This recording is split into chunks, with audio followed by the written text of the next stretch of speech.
Aku resign dan mungkin buat sebagian orang ini adalah keputusan yang nekat. Padahal sebenarnya aku sudah merencanakan soal resign ini jauh-jauh hari dan ini adalah kisahku yang mau aku ceritakan. Nama aku Melisa dan selamat datang di YouTube aku. Jadi kita akan mulai dari kenapa aku resign gitu. Tanggal 15 Agustus 2025 itu adalah hari terakhir aku bekerja di sebuah perusahaan dan posisiku waktu itu cukup nyaman sebagai seorang head of marketing dan juga head of kreatif. Secara perform cukup oke, cukup baik. Uh, Setiap hari bekerja dengan KPI, target, dan harus meeting. Tahun depan harus memikirkan strategi-strategi yang lain seperti itu. Uh, Secara gaji enak sekali, pulang hampir selalu on time. Ada satu titik di mana aku udah mulai mengalami yang namanya kelelahan secara fisik dan juga secara mental. Kadang-kadang jadi sulit tidur, kepikiran, jadi tidurnya tidak nyenyak, bisa kebawa mimpi, segala macem. Dan di momen itulah aku kayak sadar gitu, kayaknya tuh ada jarak gitu. Sebenarnya bekerja hanya untuk memenuhi kebutuhan hidup untuk uang, secara tabungan udah cukup, tapi secara mental dan fisik tuh kayaknya capek sekali gitu. Memang buat pekerjaan yang kayak fisik banget enggak, tapi kayak benar-benar dari dalamnya tuh capek gitu. Dari sekitar ya, ketika tahu aku resign tuh kayak wah sayang banget. Kan ini kayak cuman capek sesaat, kenapa nggak cuti, kenapa nggak liburan gitu-gitu segala macem. Eh, jadi ada banyak lah masukan dari sekitar juga waktu itu. Tidak semua mendukung keputusan untuk aku resign gitu ya. Aku udah coba untuk kayak liburan, memaksimalkan liburan yang ada, tapi kan memang pekerjaan apalagi menjadi seorang head itu juga ada tanggung jawabnya. Dan jadi aku mau disclaimer dulu, aku mau lurusin satu hal kalau keputusan aku resign itu bukan sesuatu yang emosi sesaat, yang karena kita ada masalah sama atasan atau ada masalah sama rekan kerja, itu nggak ada sama sekali. Jadi lebih kayak ke akunya merasa kosong, hampa, akunya merasa lelah secara fisik dan secara mental, bekerja dengan target-target yang ada, dan aku merasa tim aku udah cukup capable untuk aku tinggalkan. Ya itu yang harus jadi catatan, walaupun kayak capek sekali di pekerjaan, pastikan di timnya sudah cukup terbentuk baru aku tinggalkan waktu itu ya. Jadi aku hitung-hitung kebutuhan hidup aku ya. Aku sudah punya suami juga, waktu itu biaya hidup aku, tabungan aku sudah cukup. Di angka cukup yang aku mau itu mungkin beda-beda dengan orang lain gitu. Tapi setidaknya dengan uang tabungan ini, aku bisa bebas melakukan apapun yang aku mau. Telah memutuskan kasih surat resign ke perusahaan, itu sudah melewati proses di mana aku menghitung aset tabungan aku gitu. Ini kira-kira kalau tidak bekerja, aku masih punya tabungan berapa yang cukup untuk menghidupi kebutuhan aku. Misalnya kayak aku mau beli ini itu kayak nggak ada hambatan, atau aku mau bayar asuransi atau mau apapun itu kayak aku bisa bayar dengan uang yang aku punya gitu. Terus aku punya batasan waktu, kira-kira berapa lama uang itu bisa bertahan, ataupun ada worst case-nya, misalnya ada investasi di mana itu tidak berjalan sesuai dengan planning aku. Jadi bukan karena emosi sesaat, karena capek langsung resign tanpa memikirkan hal-hal seperti itu. Jadi ada masalah keuangan yang harus dipikirin ketika kalian mau resign. Dan masalah kedua adalah kalian harus tahu kalian ini setelah mau resign mau ngapain dalam menjalani hidup, karena nggak mungkin kan kita sebagai manusia dipanggil untuk melakukan sesuatu yang aku percaya kan tiba-tiba kita tidak bekerja, tidak produktif, tidak menghasilkan uang pula, jadi kayak harus apa gitu. Kita harus memikirkan hal itu, walaupun awal-awal pas resign sih aku juga nggak terlalu mikirin ya, karena aku enjoy aja melakukan, istilahnya aku membayar waktu yang aku nggak bisa dapetin selama aku bekerja. Jadi misalnya aku mau main game, aku mau olahraga di saat siang-siang, aku mau jalan-jalan di saat orang lain kerja. Jadi karena hal-hal itu aku nggak bisa dapetin, ya aku lakuin ketika awal-awal aku resign tuh bulan-bulan pertama, bulan 1, 2, 3, 4, ya aku enjoy aja menikmati waktu-waktu aku itu yang nggak aku bisa nikmati saat aku kerja. Tapi ada di titik aku tuh berasa udah mulai bosen gitu, nggak tahu kenapa kayak masih hidupnya gini-gini aja gitu. Jadi aku kan kembali ingat ketika aku mau resign, aku punya satu harapan gitu, kayak aku pengen berharap aku mau coba deh dunia bikin video, dunia YouTube, konten kreator seperti apa. Aku mau coba speaking di depan orang dengan video, format video seperti itu. Aku mau coba, walaupun endingnya aku nggak tahu kan seperti apa. At least dalam pikiran aku, pas setelah resign, sepertinya aku bisa belajar lagi. Dimana waktu belajar itu kayaknya sangat sedikit aku dapatkan saat aku bekerja. Karena kan fokusnya target gitu kan. Ini marketing harus bikin apa. Itu untuk perusahaan gitu. Sedangkan untuk aku sendiri kayak waktunya sangat kurang gitu. Jadi ketika aku resign, aku memutuskan untuk merubah pikiran aku. Ya udah, ini banyak sekali waktu yang bisa aku pakai. Ada juga dananya yang aku udah kumpulkan dari selama 2 tahun bekerja.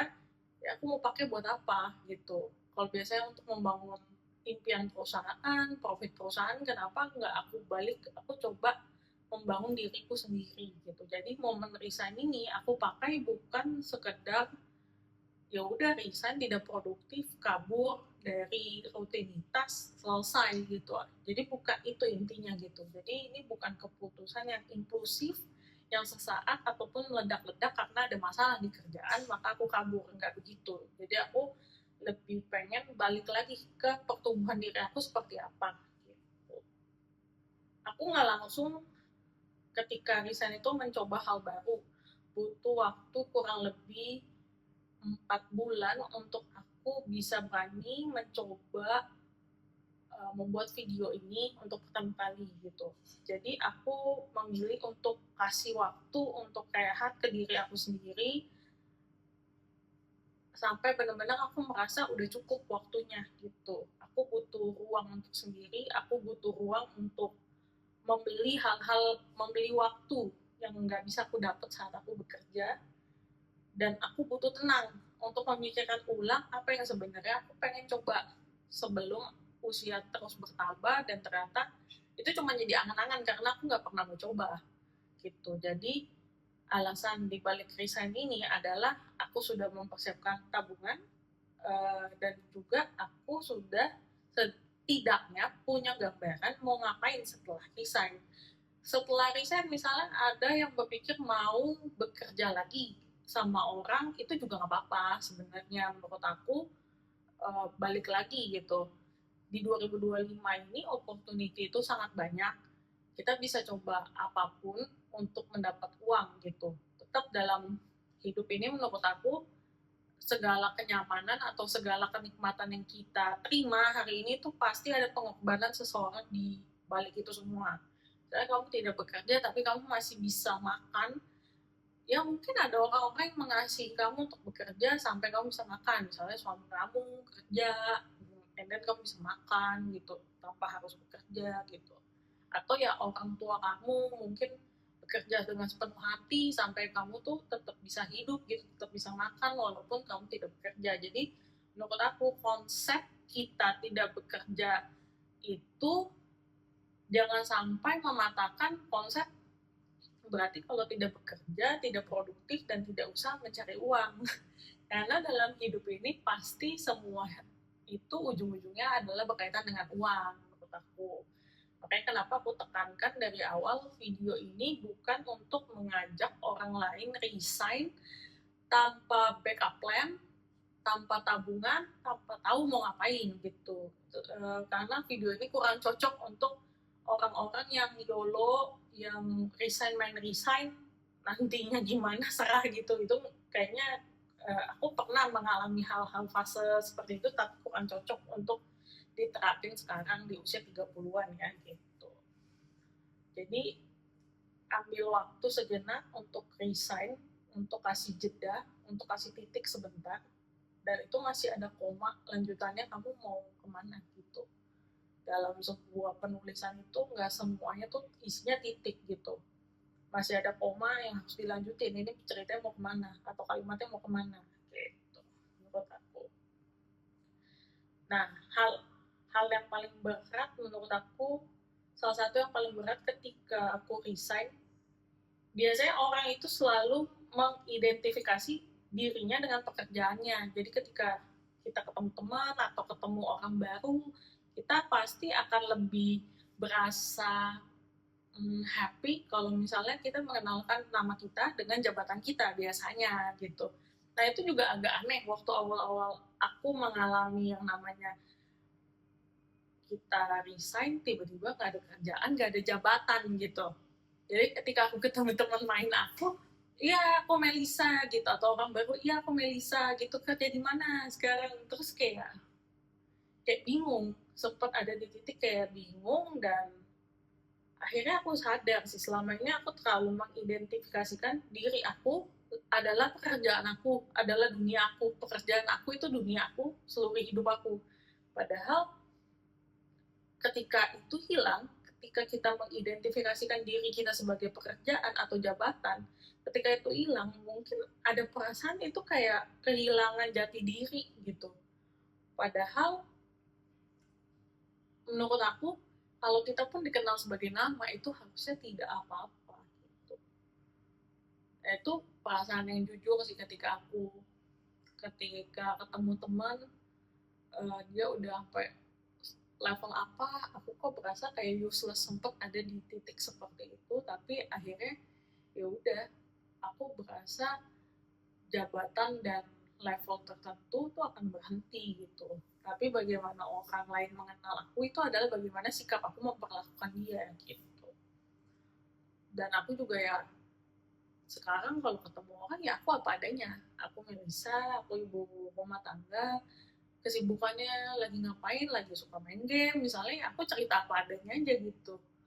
Aku lagi suka main game, misalnya kalau lagi bosen main game ya mungkin lagi suka nge-gym ya aku bilang lagi rajin-rajinnya nge-gym gitu, atau lagi suka-sukanya masak ya aku cerita seapa adanya aku, sejujur-jujurnya aku gitu, tanpa harus kayak ada embel-embel tertentu aku udah di level ini nih, aku sudah di butuh pengakuan nih kalau aku nih hebat gitu misalnya. Tapi kalau ada orang yang merasa butuh mengenalkan diri karena emang itu biasa juga nggak kenapa-napa gitu. Intinya tidak ada yang salah, tidak ada yang benar menurut aku sih. Setelah aku sadari dan aku pikir-pikir gitu. Ya, pada akhirnya aku nggak bilang resign ini adalah hal yang paling baik untuk semua orang.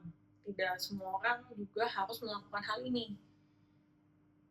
Ini adalah perjalanan hidup aku yang aku bisa ceritakan, ketika mungkin buat sebagian orang bertahan di satu tempat dan satu kondisi itu mungkin suatu hal yang nyaman, menyenangkan, namun buat aku yang udah merasakan beberapa kali kelelahan fisik dan mental, aku butuh jeda. Dan ketika udah ambil cuti juga kayak tidak membantu, aku lebih memilih untuk resign, aku berdiam diri, aku menata hidup aku lagi, aku melihat apa yang selaras dengan hidupku dan apa yang aku pengen coba, daripada aku menyesal ketika sudah pensiun, udah 50, udah 60, aku ternyata nggak pernah mau coba dan terperangkap di satu area itu aja.